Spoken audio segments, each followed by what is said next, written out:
और वो मंशा इसलिए बाद में बड़ी एक आग में बदल गई कि जो चुनाव के परिणाम आए वो चौंकाने वाले आए। वो चौंकाने वाले आए कि 9 में 7 ये हार गए। संभल की जो लोकसभा सीट है उसी का एक हिस्सा है, जो 5 विधानसभा आती है उसके अंदर कुंदरकी आता है। गोली चली, 3 लोगों की मौत हो गई है और अब पुलिस बता रही है कि आपस में गोली चली, तो आपस में गोली चली है या पुलिस की गोली चली है, पोस्टमार्टम रिपोर्ट कल तक आ जाएगी। ये स्पष्टीकरण दे रहा हूं। मैंने कहा ना, जब खुलकर इतना बड़ा अधिकारी सामने आकर कह रहा है कि पुलिस की गोली से नहीं मरे हैं, तो निश्चित मान के चलिए कि पुलिस फायरिंग में उनकी मौत नहीं हुई है। सर नमस्कार। नमस्कार मनीष जी, दर्शकों को भी नमस्कार। सर संभल का एक ऐसा सच सामने आया है जिससे पूरा देश हिल गया। सुबह सुबह वहां पत्थरबाजी ऐसे हुई कि किसी गली में हजारों की संख्या में बाहर से लोग आकर के रह रहे थे। पुलिस को इस बात की जानकारी नहीं थी। कुंदरकी विधानसभा के इलाके में आता है संभल और कुंदरकी 60% मुस्लिम इलाके वाला क्षेत्र, जहां पर बीजेपी की जीत हुई। ये कल्पना से परे था, लेकिन वहां एक अदालत के आदेश को फॉलो करने के लिए पुलिस सर्वे टीम के साथ गई थी। जानलेवा हमला पुलिस पर हुआ और उसके बाद तुरंत जब एक्शन हुआ तो अखिलेश यादव को यह भी पसंद नहीं आया। ओवैसी तक कूद गए इस मामले में। संभल का सच और उसके पीछे इस साजिश कैसे देखते हैं आप इसे? नहीं, मैं पूरी तरह से 100% ये साजिश को मानता हूं और मैं मानता नहीं ये साजिश ही है। ये साजिश ही है और समाजवादी पार्टी के इसमें बड़ी बहुत महत्वपूर्ण भूमिका है। मनीष जी याद करिए, जिस दिन इसने कहा था कि वहां पे आइडेंटिटी वो ना चेक की जाए, हिजाब ना हटाया जाए, आईडी कार्ड ना चेक करे, पुलिस ना चेक करे, उस दिन मनीष जी मैंने कहा था कि ये दंगा कराने की पूरी साजिश है कि वो जिस दिन मना करेंगे और वहां पर बवाल हुआ तो वो एक तरह से पूर्व नियोजित था और वही ये अखिलेश यादव की एक मंशा थी। और वो मंशा इसलिए बाद में बड़ी एक आग में बदल गई कि जो चुनाव के परिणाम आए वो चौंकाने वाले आए। वो चौंकाने वाले आए कि 9 में 7 ये हार गए। तो वो जो साजिश थी उसको वो एक तरह से जमीन पर उतारने का काम शुरू हुआ और उसके लिए कुंदरकी से बेहतर कोई या संभल से बेहतर कोई जगह हो नहीं सकती थी। संभल 50% मुस्लिम बहुल क्षेत्र है, तो उसकी शुरुआत उन्होंने वहां से की। और ये मैं बता दूं कि वो जो कुंदरकी आप जो विधानसभा कह रहे थे, विधानसभा नहीं बनी थी, संभल की जो लोकसभा सीट है उसी का एक हिस्सा है, जो 5 विधानसभा आती है उसके अंदर कुंदरकी आता है। और संभल जहां पे मस्जिद अजीद वाला मामला चल रहा है संभल का, तो संभल से कुंदरकी की जो दूरी है वो 30 किलोमीटर की दूरी पे, यानी एक जिला नहीं, एक ही लोकसभा क्षेत्र के अंदर ये पूरी कहानी है। तो ये एक तरह से यहाँ से दंगे की शुरुआत करानी थी और उसके लिए उन्होंने जो हुआ वो दुनिया देख रही है।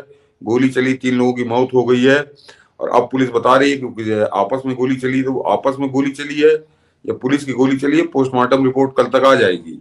उसके बाद पता चल जाएगा कि अखिलेश यादव सच बोल रहा है या पुलिस सच बोल रही है। और सबसे खास बात यही है मनीष जी कि जब 3 आदमी मरे हो तो पुलिस झूठ बोल ही नहीं सकती।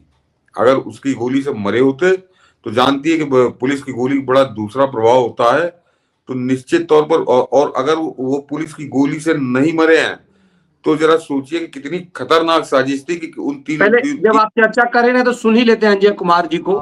ये पहली बात तो ये कि वो इस बात कमिश्नर हैं। जितने सारे लोग हैं वो सबकी पुलिस के पास भी वीडियोग्राफी मौजूद है। जितने सारे लोग वहाँ आए हैं उसमें पथराव करने आए थे। इसके बाद पहली बात जो ये अगर इस बात को अगर मानते हैं कि उनका बेटा पथराव करने गया था या कोई भी व्यक्ति वहाँ पथराव करने गया था, उसमें क्या अनटूवर्ड्स इंसिडेंट होते हैं, ये पहली बात को जिम्मेदारी उनको लेनी चाहिए। क्या वजह थी जिसके लिए पथराव करने की आवश्यकता थी? कौन सी आपदा आन पड़ी थी? किसको किसने क्या किया या पुलिस प्रशासन ने क्या किया? पहले तो उनको ये देखने की जरूरत है, पथराव करने गए क्यों। एक दूसरी बात यह है कि किसी ने कोई चीज़ नहीं देखा, साक्ष्य होंगे तो हमारे पास आएंगे, उन साक्ष्यों के आधार पर हम कार्रवाई करेंगे। मैंने जैसा आपको बताया कि 3 पक्ष आमने सामने थे, उन्होंने एक दूसरे के ऊपर क्या किया, उसमें फायरिंग हुई। अगर फायरिंग में कोई भी चीज़ ऐसी होती है कि पुलिस अपने पैर में गोली नहीं मार लेगी, ये सोचने की बात है।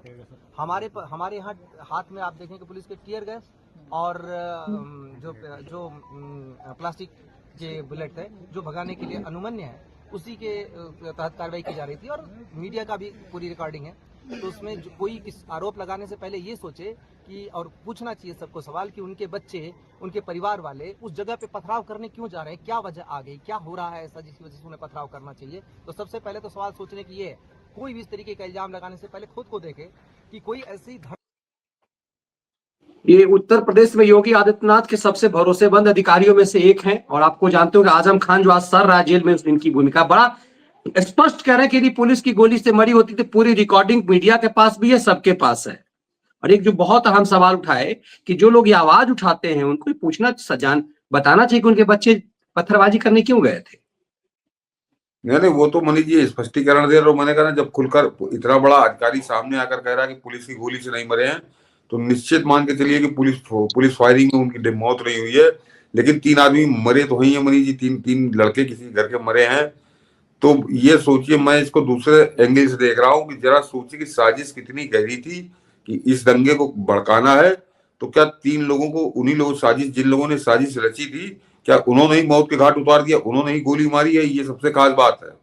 तो अब जरा पोस्टमार्टम रिपोर्ट आने के बाद जांच पता होगी और उसके बाद उन हत्यारों को भी पकड़े, तब ये साजिश खुलकर आएगी, क्योंकि बहुत भयानक साजिश थी। ये अब देख लीजिए किस तरह से ये भीड़ है, और अभी आपने देखा पत्थर वगैरह किस तरह से साफ किए जा रहे हैं। लेकिन मनीष जी, ये जो अखिलेश यादव है, ये अखिलेश यादव आकर बयानबाजी कर रहा है। ये भी एक बयान ये भी सुन लीजिए जरा सा। ये जो पीछे खड़े थे ये एसपी हैं, एसएसपी उस जिला के, उन्होंने क्या कहा है, 10 से 15 मीटर दूरी पे इन लोगों की अपनी जो प्रॉपर्टी, अपनी जो गाड़ियां हैं, उनको इन्होंने आग नहीं लगाया, लेकिन जिन गाड़ियों पे पुलिस लिखा था उन गाड़ियों पे आग लगाया। ये दर्शाता है कि इन लोगों द्वारा टारगेटेड तरीके से कोई एक हुड़दंगी भीड़ ना होके एक टारगेटेड तरीके से पुलिस और प्रशासन को है वो चैलेंज करने का काम किया। इन लोगों के खिलाफ एनएसए की कार्रवाई है वो अमल में लाई जाएगी। ड्रोन से वीडियोग्राफी कराई गई है और मोबाइल से भी वीडियोग्राफी इन सब लोगों की हुई है। सीसीटीवी कैमराज से भी कई सारी टीमें लगा के इन सब लोगों को आइडेंटिफाई किया जाएगा और इन सब लोगों के खिलाफ है कठोर से कठोर कार्रवाई अमल में लाई जाएगी। इसकी सरकारी गाड़ियां नहीं है, पुलिस के सब इंस्पेक्टर्स की प्राइवेट व्हीकल है जिनकी कार्स हैं। लेकिन ये बताना जरूरी है कि उससे 10 से 15 मीटर दूरी पे इन लोगों की अपनी जो प्रॉपर्टी, अपनी जो गाड़ियां हैं, उनको इन्होंने आग नहीं लगाया, लेकिन जिन गाड़ियों पे पुलिस लिखा था उन गाड़ियों पे आग लगाया। ये दर्शाता है कि इन लोगों द्वारा टारगेटेड तरीके से कोई एक हुड़दंगी भीड़ ना होके एक टारगेटेड तरीके से पुलिस और प्रशासन को है वो चैलेंज करने का काम किया। इन लोगों के खिलाफ एनएसए की कार्रवाई है वो अमल में लाई जाएगी। ड्रोन से वीडियोग्राफी कराई गई है और मोबाइल से भी वीडियोग्राफी इन सब लोगों की हुई है। सीसीटीवी कैमराज से भी कई सारी टीमें लगा के इन सब लोगों को आइडेंटिफाई किया जाएगा और इन सब लोगों के खिलाफ है कठोर से कठोर कार्रवाई अमल में लाई जाएगी। और मनीष जी, सिरा यहीं से शुरू कर देंगे। जो अभी पुलिस अधीक्षक महोदय बता रहे थे इसके ऊपर कि किस तरह से बता रहे हैं कि टारगेटेड भीड़ थी, उनको टारगेट उनके पास तय था उनका कि उनको करना क्या है। उन्होंने और किसी को डिस्टर्ब नहीं किया और किसी को छेड़ा नहीं, और वो अपने जो उनका लक्ष्य था उसी पर आकर वो टूट पड़े। ये 1000% ये सच कह रहे हैं। मैं अब बताता हूँ मनीष जी की ये जो पूरा बवाल जिस संभल के पीछे हो रहा है, उस जरा संभल की कहानी क्या है। तो एक बात का बतंगड़ बनाकर इन्होंने ये जो बवाल किया है जिसमें 3 आदमियों की मौत हुई है, तो वो एक तरह से जैसे होता है ना, चोर मचाए शोर, या उल्टा चोर कोतवाल को डांटे, ये काम वो कर रहे हैं। वहां पे वो जो इससे पहले अंजय कुमार सिंह बोल रहे थे, उन्होंने यही तो कहा कि ऐसा क्या हो गया था जिसपे आके पत्थर चलाने लगे थे।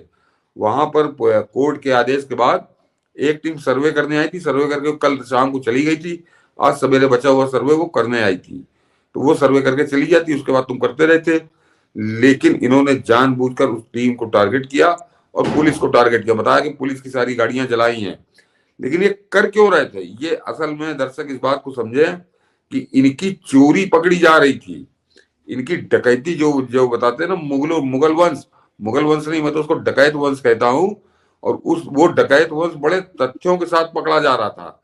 वो सर्वे में सब कैद हो गया कल शाम को, और आज